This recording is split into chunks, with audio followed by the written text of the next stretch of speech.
ಎಲ್ರಿಗೂ ನಮಸ್ಕಾರ ಬಂಧುಗಳೇ. ತಾವೀಗ ಈ ಕಂಬಳದ ಬಗ್ಗೆ ಭಾಳ ಚರ್ಚೆ ಆಗ್ತಿದ್ದನ್ನು ನೋಡ್ತಾ ಇದ್ದೀರಾ. ನಾನು ಸಹ ಮೊನ್ನೆಯಿಂದ ಗಮನಿಸ್ತಿದ್ದೇನೆ. ಬೇರೆ ಬೇರೆ ಹಂತದಲ್ಲಿ ಬೇರೆ ಬೇರೆ ರೀತಿಯ ಚರ್ಚೆಗಳು ನಡೆಯುತ್ತಿವೆ.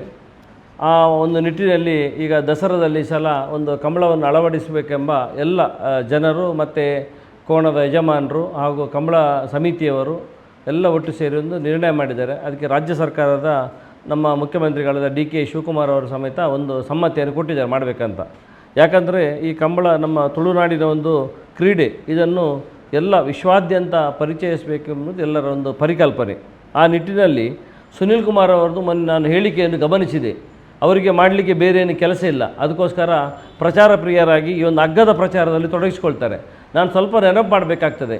ನಮ್ಮಲ್ಲಿ ಬಜಗೋಳಿ ಕಂಬಳ ಇತ್ತು, ಅದನ್ನು ಮಿಯಾರಿಗೆ ತಂದು ಒಂದು ಸುಸಜ್ಜಿತವಾದ ಎಕರೆಗಟ್ಟಲೆ ಜಾಗದಲ್ಲಿ ಮಾಡಿದವರಿದ್ದರೆ ಅದು ನಮ್ಮ ಗೋಪಾಲ್ ಭಂಡಾರಿಯವರಿಗೆ ಆ ಒಂದು ಕೀರ್ತಿ ಸಲ್ಲುತ್ತದೆ.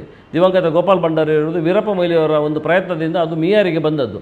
ಆನಂತರ ಯಾರು ಶಾಸಕರಾಗ್ತಾರೋ ಅವರಾದ ಅಧ್ಯಕ್ಷರಾದ ಆ ಒಂದು ಯಜಮಾನಿಕೆ ಚೇರಲ್ಲಿ ಕೂತ್ಕೊಳ್ತಾರೆ ಬಿಟ್ಟರೆ ಬೇರೆಯವರಿಗೆ ಏನು ಕೊಡುಗೆ ಕೊಟ್ಟಿದ್ದಾರೆ ಅಂತ ಸ್ವಲ್ಪ ನಾವು ವಿಮರ್ಶಿಸುವ ಅಗತ್ಯ ಇದೆ. ಇವತ್ತು ಯಾವುದಾದ್ರು ಒಂದು ಸರ್ಕಾರ, ರಾಜ್ಯ ಸರ್ಕಾರ ಕ್ರೀಡಾ ಇಲಾಖೆಯ ಮೂಲಕ ಕಂಬಳಕ್ಕೆ ಒಂದು ಮಾನ್ಯತೆ ಕೊಟ್ಟಿದ್ದರೆ ಆ ಕೀರ್ತಿ ಸಂಪೂರ್ಣ ನಮ್ಮ ಸಿದ್ದರಾಮಯ್ಯವರಿಗೆ ಸಲ್ತದೆ. ಎಷ್ಟೋ ವರ್ಷದ ನಮ್ಮ ಎಲ್ಲರ ಕೂಗಾಗಿತ್ತು, ಇದಕ್ಕೊಂದು ರಾಜ್ಯ ಮಾನ್ಯತೆ ಸಿಗಬೇಕು, ಇದಕ್ಕೊಂದು ಗೌರವ ಸಿಗಬೇಕಂತ. ಅದು ಸಿದ್ದರಾಮಯ್ಯರವರು ಇದಕ್ಕೆ ಒಂದು ರಾಜ್ಯ ಮಾನ್ಯತೆಯನ್ನು ಕೊಟ್ಟು ಕ್ರೀಡಾ ಇಲಾಖೆಯ ಮೂಲಕ ಅದಕ್ಕೊಂದು ಈಗ ಮಾನ್ಯತೆ ಬಂದಿದೆ. ಅದೇ ರೀತಿ ಈ ಸಲ ಸುಮಾರು 25-26ಕ್ಕೆ 1.15 ಕೋಟಿ ರೂಪಾಯಿ, ಸುಮಾರು 23 ಕಂಬಳಕ್ಕೆ ಅನುದಾನವನ್ನು ಸಮೇತ ಸರ್ಕಾರ ಬಿಡುಗಡೆ ಮಾಡಿ ಈಗಾಗಲೇ ಹಣವನ್ನು ಸಹ ನಮ್ಮ ಕ್ರೀಡಾ ಕಂಬಳ ಸಮಿತಿಗೆ ದುಡ್ಡು ಸಹ ಹಸ್ತಾಂತರವಾಗಿದೆ.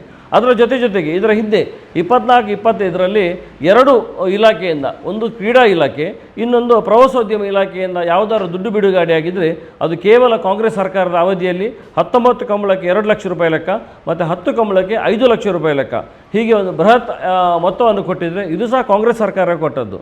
ಹಿಂದೆ ಒಂದು ಸಲ ನಾವು ನೆನಪು ಮಾಡ್ಕೊಳ್ಬೇಕು, ಸುನೀಲ್ ಕುಮಾರ್ ಅವರು ಇದೆಲ್ಲ ಗಮನಿಸಬೇಕು. ಯಾಕಂದರೆ ಅವ್ರು ಒಟ್ಟು ಏನೋ ಒಂದು ಪ್ರಚಾರ ಸಿಕ್ತ ಅಂತ ಮಾತಾಡೋದಲ್ಲ. ಸದಾನಂದ ಗೌಡರಿರುವಾಗ 1 ಕೋಟಿ ರೂಪಾಯಿ ಬಿಡುಗಡೆ ಆಗಿತ್ತು. ಅದರಲ್ಲಿಯೂ ಕೇವಲ 30 ಲಕ್ಷ ರೂಪಾಯಿ ಮಾತ್ರ ಅದರ ಕಂಬಳದ ಜನರಿಗೆ ಸಿಕ್ಕಿದೆ. ಉಳಿದಕ್ಕೆ ಒಂದಷ್ಟು ಕಂಡೀಷನ್ ಹಾಕಿದ್ರು ಆವತ್ತು ಅದು ಬಿಡುಗಡೆ ಮಾಡುವ. ಅದರಿಂದ ಇವತ್ತಿಗೂ 70 ಲಕ್ಷ ರೂಪಾಯಿ ಜನರಿಗೆ ಸಿಗಲಿಲ್ಲ.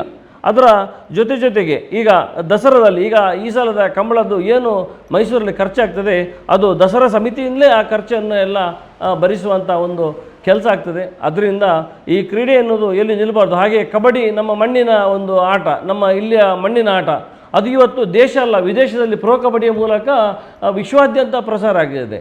ಅದೇ ರೀತಿ ನಾವು ಇವತ್ತು ಕ್ರಿಕೆಟನ್ನು ತಗೊಳ್ಬೋದು. ಕ್ರಿಕೆಟ್ ಪ್ರಾರಂಭ ಆಗಿದೆ ಇಂಗ್ಲೆಂಡ್ನಲ್ಲಿ ಕೂತ್ಕೊಳ್ಬೇಕಂತಂದರೆ ಇವತ್ತು ಕ್ರಿಕೆಟ್ ವಿಶ್ವಾದ್ಯಂತ ಆಗ್ತಿರಲಿಲ್ಲ.